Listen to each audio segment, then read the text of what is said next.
Hi guys and welcome back to Auto Crew. आज आपके लिए लेके आ गया हूँ दोबारा से टोयोटा की इनोवा हाई क्रॉस। अब आप लोग बोलेंगे हाई क्रॉस मैं आपको पहले से दिखा चुका हूँ, अब क्यों दिखा रहा हूँ। तो दोस्तों कुछ नया है, कुछ अलग है। हर कोई हाइब्रिड प्रेफर नहीं करता, हर किसी का हाइब्रिड तक बजट नहीं जाता। और यहाँ पे अगर आप देखेंगे तो जो दो गाड़ियाँ आप फ्रेम में देख पा रहे हैं, दोनों नॉन हाइब्रिड के टॉप एंड वेरिएंट्स हैं। माफ़ी चाहूँगा, थोड़ा सा भाई अपना काम कर रहा है, हम अपना काम कर रहे हैं, उस चीज़ को प्लीज़ इग्नोर करिएगा। बट नॉन हाइब्रिड में टॉप एंड वेरिएंट किस प्राइस में आता है, क्या क्या फीचर्स आपको ऑफर करता है और क्या क्या चीज़ यहाँ पे मिस हो जाती है, वो सभी चीज़ें आज की इस वीडियो में आपको दिखा दूंगा। तो चलिए दोस्तों स्टार्ट करते हैं इस वॉक अराउंड को। और एक्सटीरियर्स आपको दिखाता हूँ इस कलर शेड में, और इंटीरियर्स कोशिश करूँगा इस शेड में दिखा दूँ। मेरा गेस्ट वर्क बता रहा हूँ आपको, ये जो नॉन हाइब्रिड के दोनों वेरिएंट्स खड़े हैं, इनके ऊपर थोड़ी सी एक्सेसरीज वर्क किया गया। और हाइब्रिड का जो टॉप एंड वेरिएंट है, इसकी वीडियो आपको अलग से प्रोवाइड करा दी है। तो दोस्तों सबसे पहले आप यहाँ देखेंगे तो इनोवा की बैजिंग, जो कि टिपिकल टॉप मॉडल में भी नहीं आ रही है, तो माइट भी ये पार्ट ऑफ एक्सेसरीज है। ग्रिल में अगर आप देखेंगे तो दोस्तों ग्रिल है, बट यहाँ पे उतनी ग्लॉसी नहीं है। वहाँ पे प्रॉपर ग्लॉस आपको दिख रहा है, बट यहाँ पे हल्की फुल्की मैट फिनिश है, हल्के से सैटिन के टचेस जा रहे हैं। और टोयोटा का लोगो क्रोम की जगह यहाँ पे सैटिन में है। उसके अलावा बात करते हैं तो नीचे प्रॉपर एयर डैम्स है, बट अगेन लोअर वेरिएंट है, काफ़ी कम प्राइस में आता है। तो यहाँ पे लाइटिंग सेटअप में डिफरेंस आ गया। इसकी जो लाइट्स हैं वो हैलोजन में, और यहाँ पे कोई टर्न इंडिकेटर्स उस तरह से नहीं दिए गए हैं जिस तरह से टॉप एंड वेरिएंट में आते हैं। और ना ही इसमें कोई फ्रंट पार्किंग सेंसर्स हैं, बट हाँ सिल्वर कलर में स्किड प्लेट यहाँ पे दी गई है, जो कि अगेन टॉप एंड वेरिएंट में मुझे नहीं दिख रही। तो माइट बी कि ये पार्ट ऑफ एक्सेसरीज हो। बाकी अडैस वगैरह डेफिनेटली आप नहीं एक्सपेक्ट कर सकते एक लोअर वेरिएंट में। और साइड प्रोफाइल पे आ जाऊँ तो यहाँ जो आप क्रोम का टच देख रहे हैं, अगेन पार्ट ऑफ एक्सेसरीज हो सकता है। ये जो बेजल आप देख रहे हैं पार्ट ऑफ एक्सेसरीज हो सकता है। ORVM का क्रोम, आपके ये जो डोर वाइज़र दिए गए हैं, ये भी पार्ट ऑफ एक्सेसरीज हो सकता है। टर्न इंडिकेटर यहाँ पे दे दिया गया है। और एक बार ले लीजिए टॉप एंड वेरिएंट के साइड लुक, और यहाँ आप ले सकते हैं लोअर वेरिएंट का साइड लुक। ये है नॉन हाइब्रिड का टॉप एंड। और डोर हैंडल्स यहाँ पे सिमिलर दिख रहे हैं, बट यहाँ पे प्रोटेक्टर लगाया गया है, डोर एज गार्ड लगाया गया है, नीचे क्लैडिंग लगाई गई। ये सभी पार्ट ऑफ एक्सेसरीज़ हैं। और रेयर में भी आपको क्रोम का टच देखने को मिल रहा है। बाकी विंडो लाइन क्रोम गार्निश यहाँ पे नहीं है, बट टॉप एंड वेरिएंट में आपको देखने को मिलती है। और सरप्राइजिंगली टॉप एंड वेरिएंट में रूफ रेल्स नहीं है, बट यहाँ पे आपको देखने को मिल रही हैं। तो माइट भी ये भी पार्ट ऑफ एक्सेसरीज है। ऊपर आप देखेंगे तो सनरूफ नहीं आती है, बट शार्क फिन एंटेना दिया गया है। यहाँ पे पियानो की जगह मैट टच हो चुका है। अब high mount stop lamp carry on किया गया है, डिफॉगर नहीं है, और वाइपर यहाँ पे दे दिया गया है। बाकी आप देखेंगे तो यहाँ पे काफ़ी सारा बैगेज रखा गया है। तो अगर आप थर्ड रो फोल्ड कर देते हैं तो काफ़ी अच्छा स्पेस बन जाता है। लाइटिंग सिमिलर दिखाई दे रही है, LED और हैलोजन का मिक्स है। लोगो यहाँ पे सैटिन में है, रिवर्स कैमरा है, इनोवा हाई क्रॉस की बैजिंग कर दी गई है। और हाइब्रिड तो ये वैसे भी है नहीं। क्रोम का ये जो पार्ट है एक्सेसरीज़ है। नीचे आप देखेंगे क्रोम हो गया, स्किड प्लेट हो गई, एक्सेसरीज़ है। और यहाँ पे आपकी टेल लाइट के यहाँ जो क्रोम दिख रहा है वो एक्सेसरीज़ है, बट ये पियानो ब्लैक टच स्टॉक मेरे को देखने को मिल रहा है। इस साइड की तरफ आ जाते हैं और एक बार बात कर लेते हैं। तो यहाँ से आप देखेंगे तो फुल साइड प्रोफाइल तो आपको दिख ही रही है। और टायर्स की बात करें 205/65 R16, यहाँ पे अलॉय व्हील्स आपको दिए गए हैं, बट अलॉय व्हील के डिज़ाइन में अगेन आपको एक डिफरेंस देखने को मिल जाता है। चलिए अब आ जाते हैं सिल्वर वाली गाड़ी पे।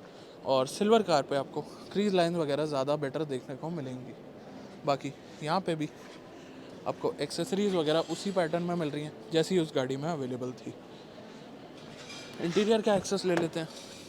तो दोस्तों यहाँ आप देखेंगे यहाँ पे डुअल टोन शेड नहीं है, हार्ड प्लास्टिक क्रोम में inside door handles, satin silver का touch, ORVM controls, power window controls, ये सभी चीज़ें यहाँ दी गई हैं। बॉटल होल्डर्स हैं, स्पीकर्स हैं, बट स्पीडोमीटर आपको एक डिफरेंट लेआउट में देखने को मिलता है, और ये डिजिटल नहीं है, बट MID आपकी डिजिटल दी गई है। उसके अलावा AC वेंट्स के सराउंड में आपको सैटिन सिल्वर टच देखने को मिल रहा है। टच स्क्रीन सिस्टम की अगर बात करूँ तो थोड़ा छोटा हो गया। नीचे आपको मैनुअल AC मिल गया। यहाँ पे भी ECVT गियरबॉक्स है, पार्किंग ब्रेक है, इलेक्ट्रॉनिक ऑटो होल्ड का function, eco mode, traction control, power sockets, twin cup holders, armrest भी यहाँ पे दे दिया गया है। और आर्मरेस्ट के ऊपर भी हार्ड प्लास्टिक है। सीट्स आप देखेंगे तो ये देखिए फैब्रिक सीट्स हैं यहाँ पे, और सनरूफ वगैरह तो है नहीं। बाकी IRVM अगर आप देखेंगे तो IRVM भी चेंज है। ऊपर आप lighting controls as it is देख पा रहे हैं। और सनशेड की बात करें तो यहाँ मिरर है, बट लाइट यहाँ से जा चुकी है। ओवरऑल फ्रंट से ये कुछ लुक है। अब आपको ड्राइवर साइड से लेके चलता हूँ पैसेंजर साइड, और वहाँ दिखाता हूँ कि क्या क्या चीज़ें दी गई हैं।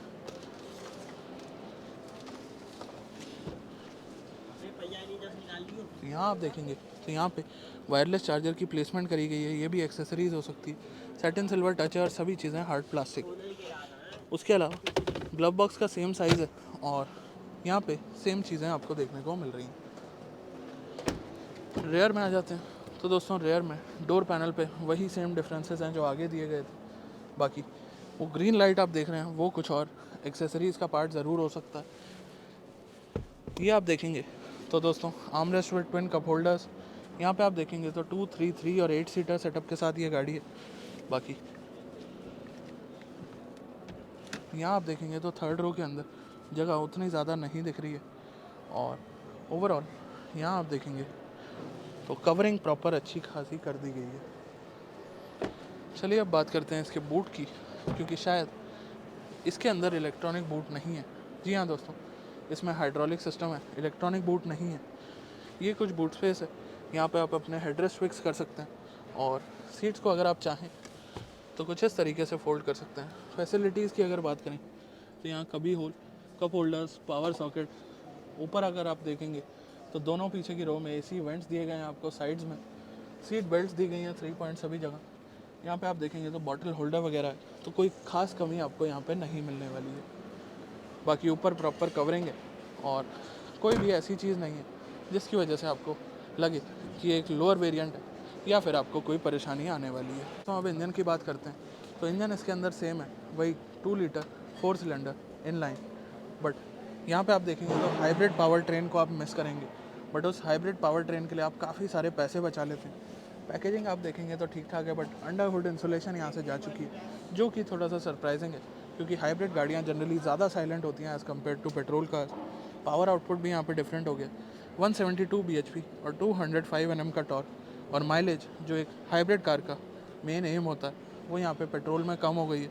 16.13 का इसका माइलेज क्लेम है। बाकी हुड को करते हैं बंद और कुछ और डिटेल्स देता हूँ आपको। तो डायमेंशंस में कोई फ़र्क नहीं आया अगर हम कंपेयर करते हैं हाइब्रिड को या नॉन हाइब्रिड को। फीचर्स में काफ़ी ज़्यादा फ़र्क आया, और जैसा कि मैंने आपको बताया ये हाइब्रिड का टॉप एंड वेरिएंट है, सॉरी नॉन हाइब्रिड का टॉप एंड वेरिएंट है। ये दोनों ही गाड़ियाँ जो आप देख पा रहे हैं, और हाइब्रिड के टॉप एंड वेरिएंट की वीडियो तो आपको दी ही है। तो आपको कैसी लगी ये गाड़ी ज़रूर बताइएगा कमेंट सेक्शन में। बाकी अब लास्टली प्राइसिंग तो आपको जाननी ही होगी इस गाड़ी की। तो दोस्तों सबसे पहले आपको बता दूं कि आपको हर वेरिएंट के अंदर मोस्ट प्रोबेबली 7 सीटर और 8 सीटर का ऑप्शन मिलता है। और प्राइसिंग आप जानते हैं कि everything comes at a cost. तो अगर नॉन हाइब्रिड गाड़ियों की कॉस्ट की बात करें तो दोस्तों फीचर्स तो डेफिनेटली कम हुए हैं, बट प्राइस भी काफ़ी ज़्यादा कम हो गया। फॉर एग्जांपल जो इसका बेस वेरिएंट आता है, इससे भी नीचे एक वेरिएंट जो आता है उसकी कॉस्ट है 18,30,000 एक्स शोरूम 7 सीटर में।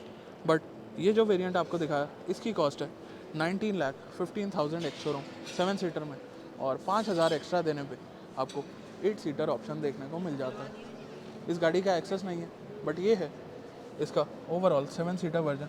तो आप देखेंगे सिमिलर सेटअप है जैसा मैंने आपको हाइब्रिड के टॉप एंड वेरिएंट में दिखाया था। एक लुक और आपको दे देता हूँ, हालांकि लेदर सीट्स वगैरह नहीं देखने को मिलेंगी। ये देखेंगे तो कुछ ऐसा ही सेटअप आपको 7 सीटर में देखने को मिलेगा। तो चलिए दोस्तों, ये कुछ था इस इनोवा हाई क्रॉस के नॉन हाइब्रिड के टॉप एंड वेरिएंट के अंदर। दिखा दिया, बता दिया। ओवरऑल प्राइस के हिसाब से गाड़ी काफ़ी जस्टिफाइड लग रही है, और कुछ एक्सेसरीज़ मेरे को अच्छी लगी, कुछ अच्छी नहीं लगी। ओवरऑल आपका क्या वर्डिक्ट है इस गाड़ी के ऊपर ज़रूर लिखिएगा कमेंट सेक्शन में, क्योंकि एक तरफ 19 लाख एक शोरूम है जो नॉन हाइब्रिड का टॉप है, और वहीं एक तरफ हाइब्रिड का टॉप आता है 29 लाख एक शोरूम में। तो दोस्तों 10 लाख रुपए काफ़ी ज़्यादा होते हैं। हाँ, मैं मानता हूँ कि वेरिएंट्स का फ़र्क है, फीचर्स का फ़र्क है, बट स्टिल जिसकी रनिंग ज़्यादा नहीं है उसे कोई बहुत ज़्यादा मेजर फ़र्क नहीं पड़ने वाला, क्योंकि बेसिकली अगर आपको माइलेज चाहिए तो दोस्तों आपकी रनिंग भी उस हिसाब की होनी चाहिए, क्योंकि हाइब्रिड बेसिकली एक डीजल रिप्लेसमेंट है, क्योंकि इनोवा हाई क्रॉस एक पेट्रोल ओनली व्हीकल है, चाहे वो हाइब्रिड फॉर्मेट में हो चाहे वो नॉन हाइब्रिड फॉर्मेट में हो। चलिए दोस्तों, आज के वीडियो में बस इतना ही। मिलते हैं बहुत जल्द एक नई वीडियो के साथ, तब तक के लिए धन्यवाद।